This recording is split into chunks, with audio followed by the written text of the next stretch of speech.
J'aurais jamais cru dire ça un jour, mais oui, j'ai aimé une réalisation d'Alex Garland. Et vous avez fait comment pour entrer dans le cinéma? Comme si t'emmenais la femme d'un copain au resto ou au cinoche. Pour lui tenir compagnie, c'est tout. Un studio portatif de télévision. Tu t'y attendais à ce scénario? Non. Mon Dieu, qu'est-ce qui va pas avec cette prise? Si je ne sors pas très vite de ce corps, je vais y rester prisonnier. Bonjour à tous et bienvenue dans Soyons Bon Public. L'émission est à retrouver à la fois en podcast et sur YouTube tous les 15 jours le lundi à 17h. Et on va commencer avec le sommaire de l'émission. Dans cette émission, nous allons parler d'un sujet qui peut faire débat et cette semaine, on revient sur les adaptations de jeux vidéo qui commencent de plus en plus à être prises au sérieux avec la dernière en date, la série Fallout. Nous allons évidemment revenir sur la série, mais également sur les dernières adaptations qui sont, il faut le dire, un véritable succès critique et commercial. Je reviendrai également sur quelques news en bref et je terminerai par une recommandation, que ce soit une série ou un film, qu'il soit récent ou non, bref, je vous en parle en fin d'émission et cette semaine, je veux vous parler de Civil War. Et ça commence maintenant.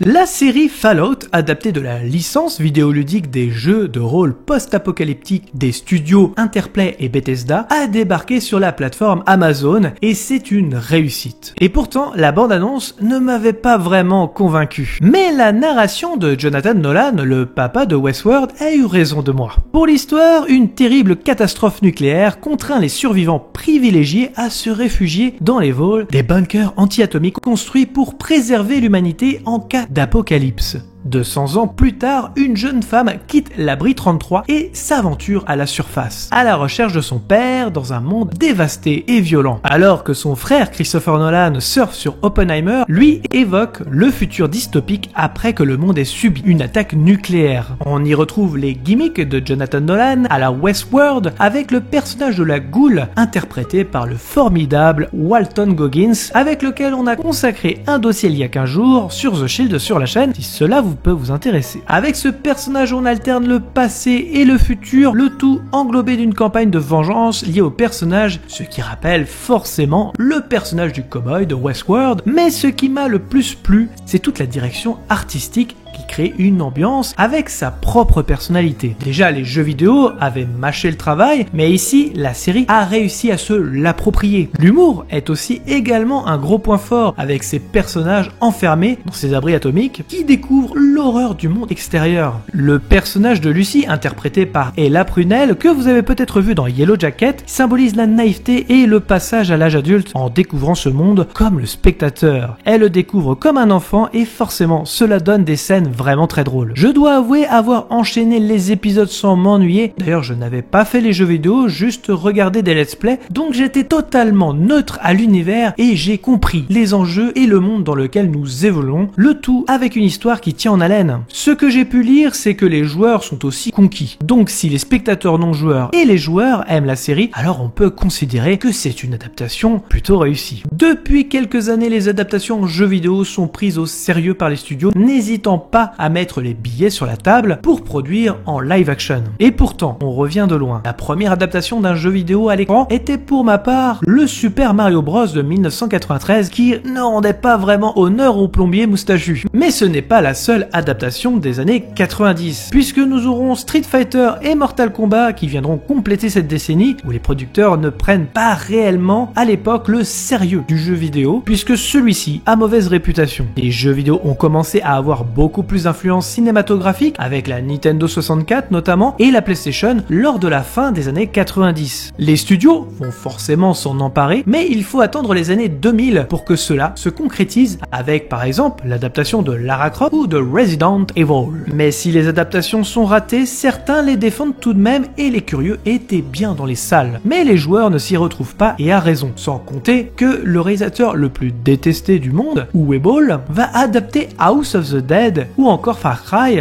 essayant presque de tout détruire sur son passage. Doom aura aussi son adaptation, mais ça ne sera pas non plus à la hauteur. Il semble que toutes les adaptations des années 2000 soient toutes ratées. Toutes Eh bien pas vraiment. La seule adaptation qui vaut le coup d'œil et qui aura son lot de fans, c'est l'adaptation de Silent Hill de Christophe Gans en 2006. Le Frenchie est un passionné du jeu et semble être le seul à prendre au sérieux l'exercice. D'ailleurs, ce film sera longtemps considéré comme la seule adaptation d'un jeu vidéo réussi au cinéma. Pour la fin des années 2000, beaucoup de projets seront quand même multipliés en termes d'adaptation, sans laisser une empreinte mémorable, voire rangée dans la zone nanar ou navet au choix. Des titres comme Max Payne, Hitman, King Rising seront adaptés. Les années 2010 essaieront d'élever le niveau. Prince of Persia par exemple, même s'il est assez oubliable et sera carrément un four au cinéma, mais ce n'est toujours pas ça et il faut bien le reconnaître. Les suites de Resident Evil font toujours recette et continuent de rassembler au cinéma, mais restent toujours, pour ma part, de bons nanars à regarder entre potes,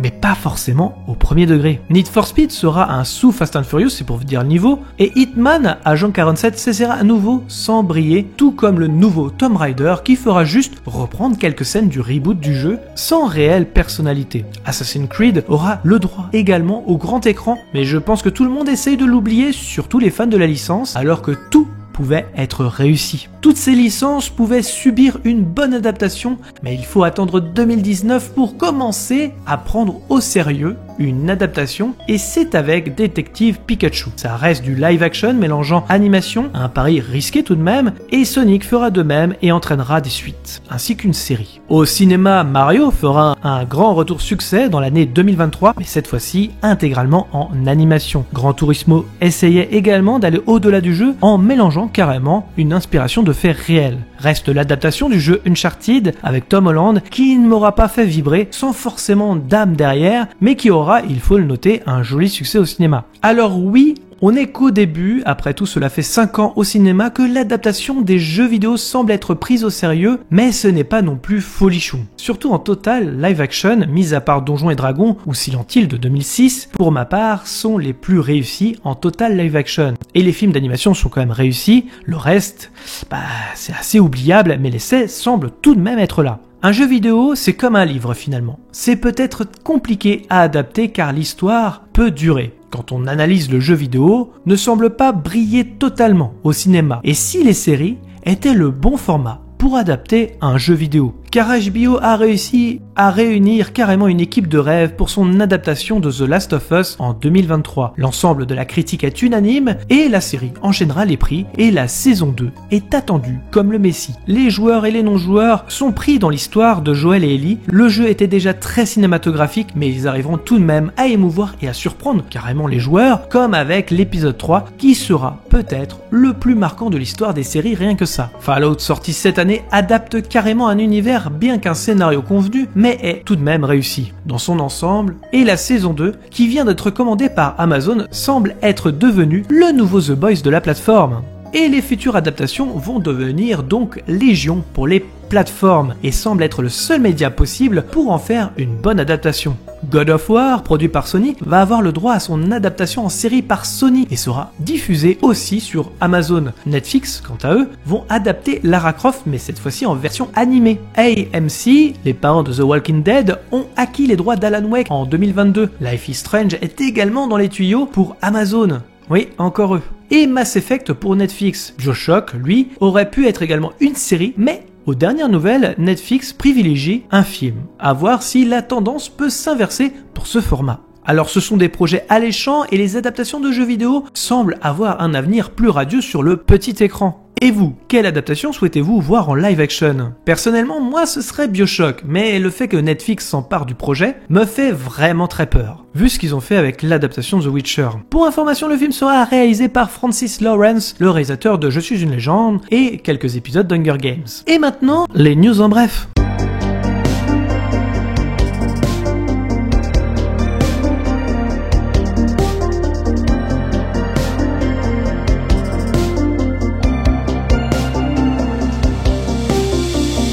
Deuxième partie de l'émission, les news en bref. La première news concerne le prochain film de Monsieur Night Shyamalan, The Trap, avec Josh Hartnett. Pour l'histoire du film, alors qu'il emmène sa fille au concert de sa pop star préférée, un père de famille se rend compte que la salle est cernée par des forces d'intervention, à la recherche d'un tueur en série. Problème, le protagoniste est justement le serial killer. Alors il faut savoir que j'ai beaucoup aimé ces derniers films au réalisateur depuis The Visit. Je trouve qu'il se renouvelle complètement. Je trouve son cinéma plus qu'intéressant. The Trap se veut horreur thriller et le concept me fascine. Encore une fois, le réalisateur tente toujours d'innover. L'idée d'un concert est honnêtement plus qu'une bonne idée, surtout que le réalisateur va pouvoir jouer avec les lumières et les couleurs dont il aime tant jouer dans ses films. D'ailleurs, je vous renvoie sur la vidéo de Durandal si vous voulez en savoir plus. Alors est-ce que ce sera un pétard mouillé ou une réussite? Le 7 août 2024 dans nos salles, on aura forcément la réponse. Deuxième news, Joker Folie à 2 se dévoile à travers une bande-annonce qui fait déjà parler les fanzouz. Alors beaucoup semblent être enthousiastes à l'idée de retrouver l'ennemi juré de Batman. Personnellement, j'aime beaucoup le premier. Je trouve en plus qu'il se suffit à lui-même car il a été d'ailleurs pensé ainsi. Alors quand j'ai vu le trailer, je me suis dit je retrouve un peu les mêmes plans, les mêmes éléments que le premier film finalement. Et d'ailleurs je pensais déjà à ça quand je regardais juste les images du tournage. Alors on y retrouve les fameuses marches, le plateau télé, les fameuses danses et compagnie qui ont fait le sel du premier film.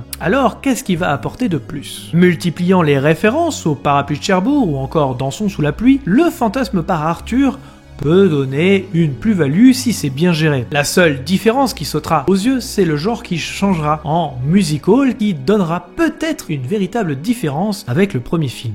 Mais on en voit très peu dans la bande-annonce vu que c'est pas très vendeur pour le grand public. Beaucoup d'Américains étaient tout excités par le dernier plan de la bande-annonce, toujours dans l'exagération. Cependant, faut avouer que c'est un plan qui est relativement assez joli. Faut arrêter de multiplier les références de la part de certains cinéphiles en indiquant que vous avez une culture plus impressionnante que tout le monde, parce que les gens aiment quelque chose. Je trouve ça d'ailleurs assez dingue, ce plan reste quand même intéressant. Arthur semble ne pas être lui-même au sein de l'asile, ce qui l'animait semble avoir par exemple disparu. Harley Quinn va lui redonner quelque part cette âme, symbolisée donc par ce sourire écrit au rouge à lèvres. Il y a un sens derrière quand même. Il n'est pas de la grande mise en scène, certes, et pas de quoi non plus être désopilant auprès de personnes qui trouvent ça beau. Autre élément qui semble intéressant, c'est qu'ils vont peut-être réaliser le procès du Joker qui peut être vraiment un plus dans le film. Peut-être même un hommage à Heath Ledger qui devait être normalement dans le troisième film de Christopher Nolan. J'attends le long métrage sans forcément être ultra impatient, j'attends d'en voir plus en espérant ne pas avoir le même film. Et vous?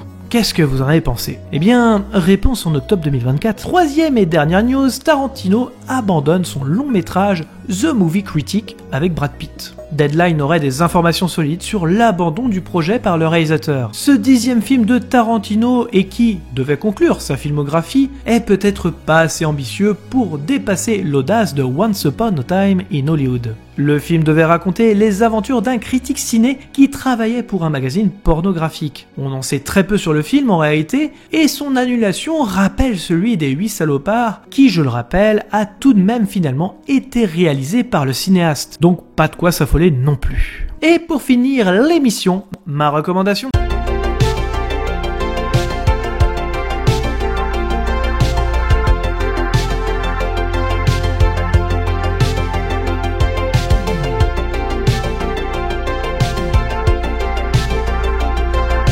Troisième et dernière partie de l'émission, ma recommandation.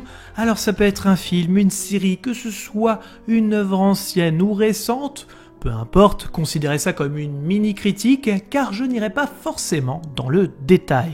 Et c'est parti. Ma recommandation, c'est un film sorti cette année qui fait déjà beaucoup parler, notamment via ses affiches faites par IA par exemple. C'est le film Civil War par Alex Garland, sorti le 17 avril 2024 dans nos salles. Une course effrénée à travers une Amérique fracturée qui, dans un futur proche, est plus que jamais sur le fil du rasoir. Alors en préambule, je dois admettre ne pas aimer les réalisations d'Alex Garland en général. Même Ex Machina, je n'ai pas forcément été convaincu. Encore moins pour Annihilation et Men, je vous avoue ne pas avoir été transporté dans le délire. Alors je dois avouer que j'y allais un petit peu à reculons, malgré une bande-annonce assez alléchante. Et puis les critiques des influenceurs n'aidaient pas non plus en indiquant que le film diviserait. Cependant, je confesse tout de même apprécier son travail en tant que scénariste. je pense à Sunshine ou 28 jours plus tard. Je pense que les influenceurs n'arrivaient pas à mettre les mots dessus, vu sûrement en avant-première, alors dire que le film diviserait,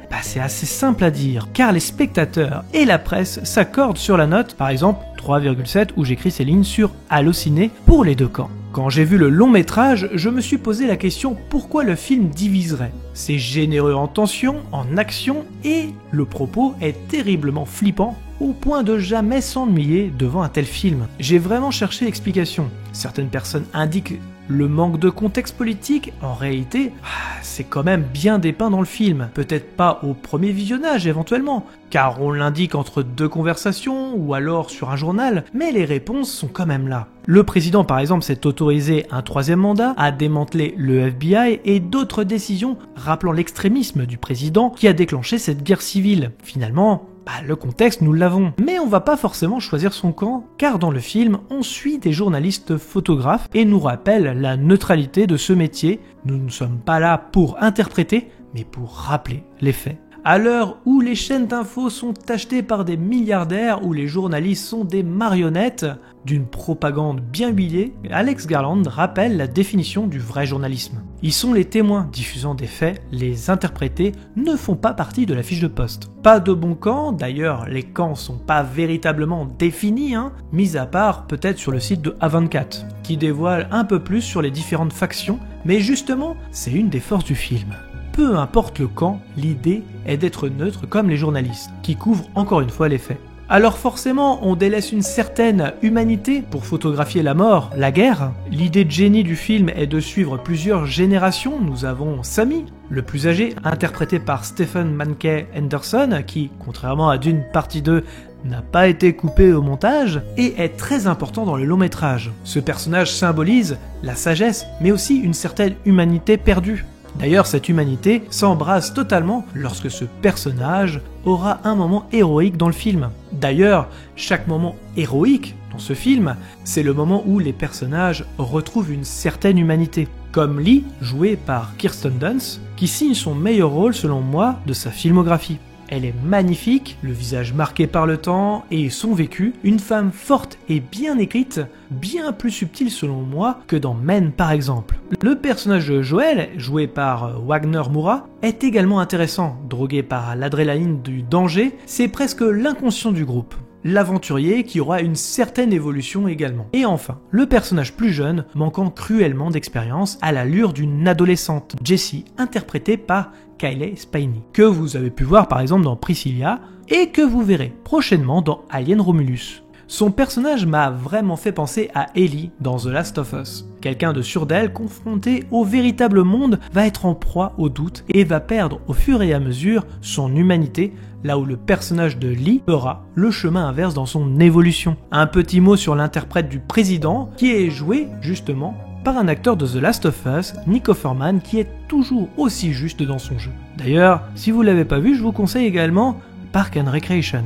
Question réalisation, les plans sont très beaux et la guerre a mis en scène de façon la plus brutale possible. Un gros travail d'ailleurs sur le son, chaque balle tirée, on se dit qu'on peut se la prendre en tant que spectateur. J'étais totalement immergé dans le film au point d'être en stress, en tension avec les personnages. Plusieurs scènes sont mémorables et oui, celle avec Jesse Plemons est réussie également. Il restera marquante pour ma part, même si cela dure très peu de temps en réalité. Parce que cette guerre civile montre les parts sombres de notre humanité. Nous avons les extrémistes, les racistes, ceux qui s'en foutent. On parle beaucoup par exemple des agriculteurs, qui se suffisent à eux-mêmes, qui rappellent une certaine neutralité aussi, dont découlent les journalistes. Il y a même une ville qui fait semblant de continuer à vivre comme avant, tout en ayant une sécurité tout de même. On s'interroge aussi jusqu'où on peut aller pour une bonne photo, le bon mot en tant que journaliste. On s'interroge sur l'utilité de ce métier qui, en étant les témoins de l'information, n'ont pu empêcher justement cette anarchie de s'opérer. Comment protéger nos enfants des horreurs de la guerre? Bref, de quoi être totalement retourné après un tel film. Alex Garland signe son meilleur film et d'ailleurs le film le plus accessible de sa filmographie. Je pourrais développer avec une partie spoiler, mais je vais m'arrêter là concernant le film. Cependant, on peut continuer d'en parler en zone commentaire et je serai ravi de vous lire et de débattre avec vous. Voilà, c'est terminé pour cette nouvelle émission. En tout cas, rendez-vous dans 2 semaines pour la prochaine émission. Merci à tous d'avoir regardé cette vidéo. Je précise qu'il s'agit d'un avis et non d'une pensée unique, pensez à liker, commenter, mettre un pouce bleu et d'activer la cloche pour ne rien rater. Nous sommes dispo sur les réseaux sociaux Facebook, Twitter, Instagram, les liens sont dans la description. Nous sommes également disponibles sur toutes les plateformes de podcast. Je vous invite donc à vous abonner quelle que soit la plateforme et de laisser un commentaire, nous y répondrons avec plaisir. Dans tous les cas, rendez-vous dans les salles obscures pour de nouvelles aventures. Bonne soirée à tous.